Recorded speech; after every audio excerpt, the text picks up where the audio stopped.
Hi, this is Deborah Peyron, author of Miraculous Interventions, and I'd like to read you a story out of this book. I just randomly picked it. It's called Jesus. So many of the things I have experienced come out of ordinary events. I may not get a full interpretation for months or years. In the spring of 2009, Mark and I, my husband, were still renting a house, waiting on God's help to turn things around for us. One night, our friend Kelly had to come to spend the night with us.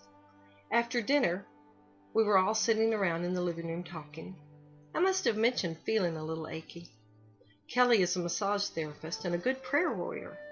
She volunteered to use gentle touch and prayer on my knees and elbows, and where she was directed in her heart to pray over. She stood me up in the middle of the living room and started praying for my health and for wisdom.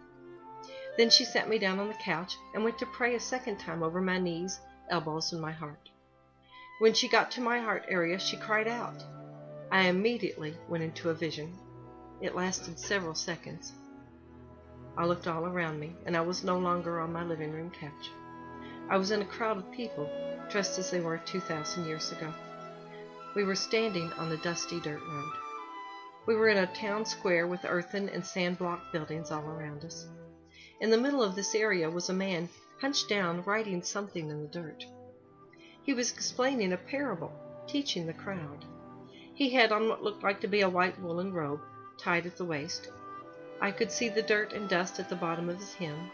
I could see his sandals. He had long dark hair and a beard. When he looked up, I knew it was Jesus, Yeshua of Nazareth. He pointed to a man in the crowd and motioned him over. Jesus was calling him to join him. The man looked from right to left, then back at Jesus and pointed to himself. Me? Jesus nodded. He stepped forward, and then I was back. I could see normally again. Natural sound came back.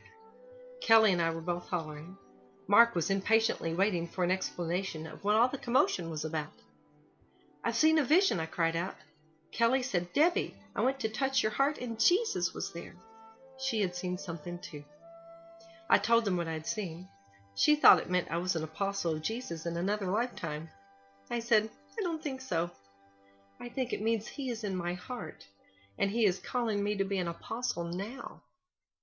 I am to listen to his teachings and do what he tells me. Kelly went on to say, he is calling you to do something big.